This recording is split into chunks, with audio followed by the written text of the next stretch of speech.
আজকে যেটা করবে সেটা হচ্ছে ডিভিজিবিলিটি নিয়ম। হ্যাঁ, ডিভিজিবিলিটি। আজকে 15 তারিখ। দেখো, আগামী 10 মিনিটের মধ্যে আমরা বুঝবো ডিভিজিবিলিটি নিয়ম এবং এসএসসি পরীক্ষাতে আসে, সুতরাং সাবধানে। হ্যাঁ, একদম প্রাথমিকভাবে শেখাচ্ছি। Exams related. হ্যাঁ, এক্সামে আসে, তোমাকে দিল ধরো এরকম হবে 27/28 টু দি পাওয়ার 82 বলেই বলো রিমাইন্ডার কত। ভালোই বুঝবে রিমাইন্ডার কত। রিমাইন্ডার বলতে আমরা বুঝবো ভাগশেষ। হ্যাঁ, কোনো অসুবিধা নেই, ভাগশেষ কত খুব সুন্দরভাবে বুঝবে, খুব সুন্দরভাবে। এটা রুল 1 শেখাচ্ছি। রুল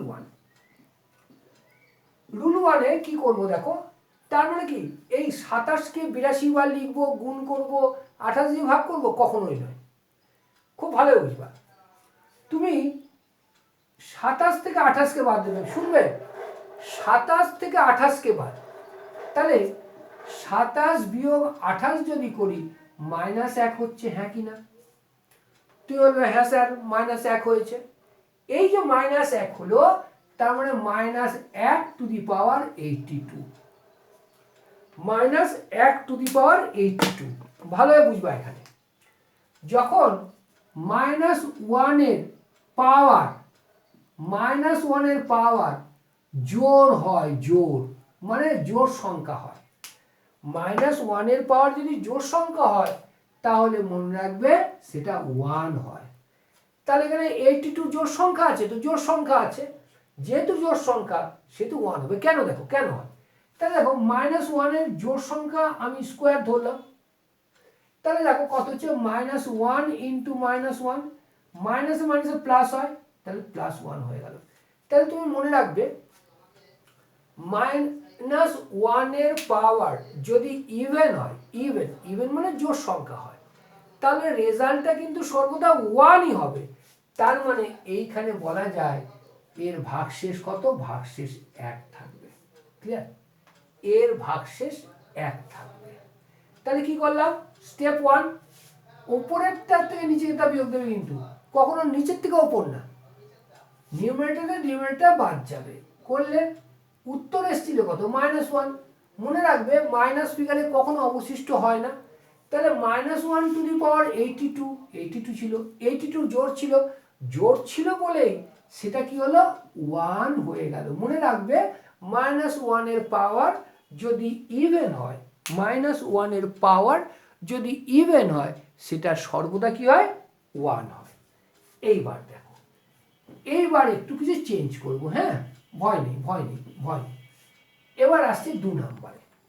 ভালো করছে 2 নম্বরে। এখানে 81 দিলাম, মানে বিজোড় সংখ্যা দিলাম, বিজোড় সংখ্যা পাওয়ার চেঞ্জ হবে। দেখো, তাহলে আগে এর থেকে বিয়োগ করো। তুমি বলে স্যার বিয়োগ করলে তো -1 হয়েছে, তাহলে -1 টু দি পাওয়ার 81। মনে রাখবে -1 এর পাওয়ার যদি বিজোড় হয়, তাহলে কি হয়? -1ই থাকে। তুমি বলে স্যার কি করে হয়? দেখো, -1 টু দি পাওয়ার 3 দিলাম, -1 টু দি পাওয়ার 3 যদি দিই তাহলে নিঃসন্দেহে বিজোড় আছে। তুমি বলে হ্যাঁ স্যার বিজোড় আছে। তাহলে কি হবে? দেখো -1 ইন্টু -1 ইন্টু -1, -1 +1 হয়ে গেল 1, ইন্টু -1 তুমি -1 হলো। তাহলে মনে রাখবে -1 এর পাওয়ার যদি বিজোড় হয় তাহলে -1ই থাকে। তাই তুমি বলে স্যার -1 এখানে হয়েছে। এটা ভাগশেষ। এটা ভাগশেষ না, মনে রাখবে ভাগশেষ নেগেটিভ হয় না, মানে বিয়োগ হয় না। তাই তুমি বলে স্যার বিয়োগ যখন হয় তাহলে কি করব? ভয়ের কিছু নেই। -1 যখন আছে, এই যে ডিনোমিনেটর থেকে বাদ দিয়ে দাও, তাহলে কি করবে? 28 - 1 ইকুয়াল টু এই যে 27 হলো ভাগশেষ। 27 হলো আমাদের ভাগশেষ। তার জন্য আমি একটা কথা বারবার বলি, ক্যালকুলেশন করবে না, কি করবে? ওপরে ছোট নিচে বড়, কিন্তু পাওয়ার যদি বিজোড় থাকে সবসময় মনে রাখবে ওপরের যেটা সেটাই হয় ভাগশেষ, দেখো তাই হয়েছে ভাগশেষ। তাহলে অটোমেটিক্যালি একটু কুইক করো, 99/98, 99/98 যদি করি, না না না না না ভুল হলো 98/99 যদি করি, কি দিচ্ছি, 98/99 দিয়ে ভাগ করবে, এটার পাওয়ার দিলে 103। তাহলে কি হবে, তুমি ডাইরেক্টলি বলবে স্যার এটা বিয়োগ করলে -1 হতো, এটা বিয়োগ করলে -1 হতো, -1 পাওয়ার 103 হতো, মানে -1 হবে না। তাহলে কি করবো, 99 থেকে 1 বাদ দেবো, 98 উত্তর হবে, 98 উত্তর। তাহলে কি বললাম, এই জিনিসটা মনে রাখো। তাহলে কুইক করো একটা, বলা হলো 5/6 টু দি পাওয়ার 7 কত হবে, ডাইরেক্টলি তুমি বলবে স্যার এর অবশিষ্ট কত হবে, 5 হবে অবশিষ্ট। কেন, কেন পাওয়ারটা আছে কি, পাওয়ারটা আছে নেগেটিভ, সরি অড, এখানে বিয়োগ যখন করছি তখন হচ্ছে অড। তাহলে 7 = -1ই হতো, কিন্তু -1 তো হবে না, -1 হতে হবে 6 থেকে -1 বাদ দিত, তাই 6 -1 বাদ দিলে 5 হতো, তাহলে থেকে উপরেরটাই হলো, তাই তো। একটু ঠান্ডা মাথায়, হ্যাঁ হুড়োতাড়া করবো না, ঠান্ডা মাথায় বুঝবা, অনেক ভালো আমরা বুঝবো, অনেক ভালো। দাঁড়াও, এইবার দেখো, এই দুটো প্যাটার্নের অঙ্ক আসে, আগের প্যাটার্ন আর এই প্যাটার্ন, ভালোভাবে বুঝি। এবার তাহলে কি করবে, এবার লক্ষ্য করো, দেখো এবার ডিনোমিনেটর ছোট দিয়েছি, আগে বড় ছিল এবার ছোট, একই নিয়ম।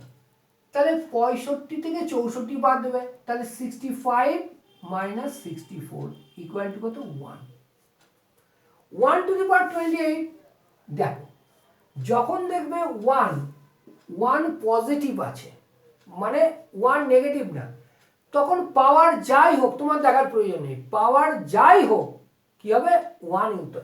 কেন, তাহলে 1কে 28 বার গুণ করবে, তো 1কে তুমি 28 বার গুণ করবে, উত্তর কত, একই আসবে।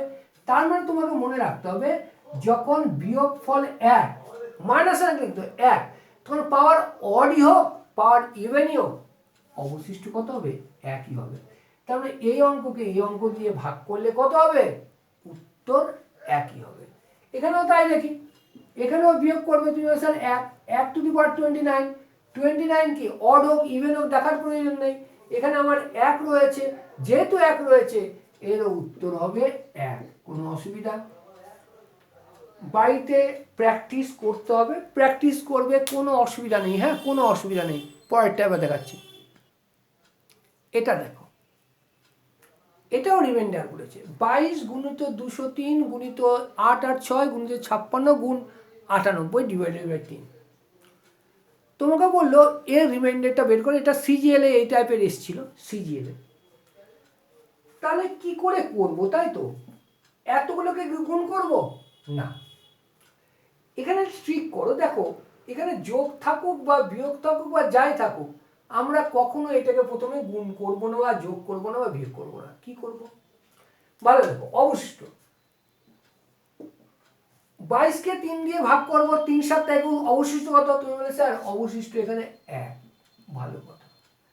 203কে দেখো, 3 × 6 = 18, 21, 3 × 6 = 18 আর 23, 3 × 7 = 21, এখানে 2 থাকবে। আচ্ছা এখানে একটা কথা বলি, 3 দিয়ে ভাগ করা নেই, দেখো দরকার ছিল না, 203/3 ছিল তো, ডিজিট সাম করো, ডিজিট সাম। তাহলে এটাকে যোগ করে দাও, যোগ করলে কত হয়, 5 হয়, 5কে 3 দিয়ে যদি বিয়োগ করো কত হয়, সরি ভাগ করলে 2 হয়, 2 এসছে। এটাও তাহলে করো, 8 × 8 = 16, 16 আর 6 কত, 16 আর 6 = 22, 22 যদি হয় তাহলে 3 দিয়ে করলে কত হবে, 22 আছে, 3 × 7 = 21, এই হতো। তাহলে এমনি ভাগ আগে দেখিয়ে দিই, আগে ভাগ দেখে তারপর দেখো কত, 3 দিয়ে 3 × 6, 6 করে কত হচ্ছে, 2 × 8 = 28, 3 নং 27, 1 × 6 = 16, 3 × 5 = 15, এতটা আসার প্রয়োজন ছিল না। তাহলে কি বলেছিলাম, 8 × 8 = 16, 16 আর 6 কত, 22, দেখো ডিস সাম, দেখো এটা যে এটাই আসবে, 886 ছিল, প্লাস করলে 8 × 8 = 16, 6 = 22, 22 মানে কত, 22 মানে তুমি বলে স্যার যোগ করলে হয় 4, 4কে 3 দিয়ে ভাগ করলে কত হয়, অবশিষ্ট 1 হয়। তাহলে এখানে তোমার কিন্তু ভাগ করার প্রয়োজন ছিল না, এটা দেখানোর জন্য আমি বললাম। তাহলে যখনই 3 দিয়ে ভাগ হবে তুমি ডিভিশন করে দেবে। তাহলে এটা কত হলো, এটা আসছে 1 অবশিষ্ট। এটা কত 56 আছে, 5 6 5 6 11 11 মানে 2, তার মানে এটা অবশ্যই 2 থাকবে। দেখো না 3 18 54 2। এবার এটা আছে, এটা কত হবে 9 চলে 8, মানে এখানে 2 অবশ্যই থাকবে। ক্লিয়ার? তাহলে এইটা যখন আসলো ভালোভাবে লক্ষ্য করো, আমি কি করলাম বুঝবে, 3 দিয়ে প্রত্যেকটা করে ভাগ করলাম, ভাগ করে আমি অবশিষ্ট, এই অবশিষ্টগুলোকে তুমি গুণ করবে। অবশিষ্ট এটা 2 না, অবশিষ্টগুলোকে গুণ করো। দেখো গুণ করতে গিয়ে 1 1 হবে না, 1 1 এক দরকার নেই। 2 দুগুণে 4, 4 দুগুণে 8, 2 দুগুণে 4, 4 দুগুণে 8। এবার 8কে যদি আমি 3 দিয়ে ভাগ করি, 3 দুগুণে 6, অবশিষ্ট কত, অবশিষ্ট 2। ভালোভাবে বুঝে নাও। তাহলে কি বললাম, এই একটাকেও গুণ করো না, প্রত্যেক কটাকে 3 দিয়ে ভাগ করবে, প্রত্যেক কটাকে 3 দিয়ে ভাগ করে যেটা অবশিষ্ট রাখবে, অবশিষ্টটাকে গুণ করবে। ক্লিয়ার? এবার 3 দিয়ে ভাগ করার যে নিয়ম তোমাকে বললাম, দেখো 7 3 5 8 2 4 ডিভাইডেড বাই 3 ছিল, থাকতেই পারে। তুমি কি করবে, কিছু করবে না, প্লাস করে দেবে। প্লাস করার সময় তোমাকে একটা কথা বলেছিলাম যে সবসময় মনে রাখবে যে 9 কাউন্ট হয় না, 9 কাউন্ট হয় না। এখানে দেখো 7 আর 2 দুটো মিলে 9 হয়, 9কে বাদ দিয়ে দাও। এবারে কত হলো, 3 আর 5 8, 8 8 16, 16 আর 4 22, 16 সরি 8 8 16, 16 আর 4 20, 20 মানে কত 2। এবার 3 দিয়ে যদি ভাগ করি অবশ্যই কত 2, তার মানে এটাকে তুমি ভাগ করো 3 দিয়ে, অবশ্যই 2 থাকবে। এটা হচ্ছে ডিজিট সাম পদ্ধতি। ডিজিট সাম পদ্ধতিতে তোমাকে কিন্তু কাজ করতে হবে, আদারওয়াইজ অসুবিধা আছে। আমি আরেকটা দেখাচ্ছি, দেখো এগুলো তোমাকে রেকর্ড করে পাঠাচ্ছি, খুব যত্ন করে কিন্তু রাখবে, খুব যত্ন করে রাখতে হবে। রাখো, দেখো এটা একটা পরীক্ষার অঙ্ক, মারাত্মক কঠিন মনে হচ্ছে।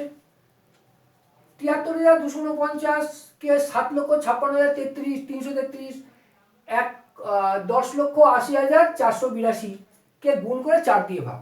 মাথা পাগল করবে না। 4 দিয়ে ভাগের একটা নিয়ম তোমাকে শিখিয়েছিলাম, একক আর দশককে ভাগ করতে হয়, অন্যগুলো দরকার নেই। তাহলে এখানে কত আছে দেখো, একক আর দশক এটা দরকার নেই, একক দশক এটা দরকার নেই, একক দশক এটা দরকার নেই। তার মানে এইগুলোকে কাজ করলে আমি পেয়ে যাবো। 4 দিয়ে যদি 49কে ভাগ করি কত হবে, 4 একে 4, 4 দুগুণে 4 কে 4 9, 4 এখানে অবশিষ্ট 1 থাকবে। এখানে থাকবে 4টা 32, এখানে অবশিষ্ট 1 থাকবে। এখানে কত থাকবে, এখানে 2 অবশিষ্ট থাকবে। তাহলে অটোমেটিক্যালি দেখো আমার কত হলো, 1 একে 1 2, তাই 2/4 ভাগ করলে কত হবে, অবশিষ্ট 2 থাকবে।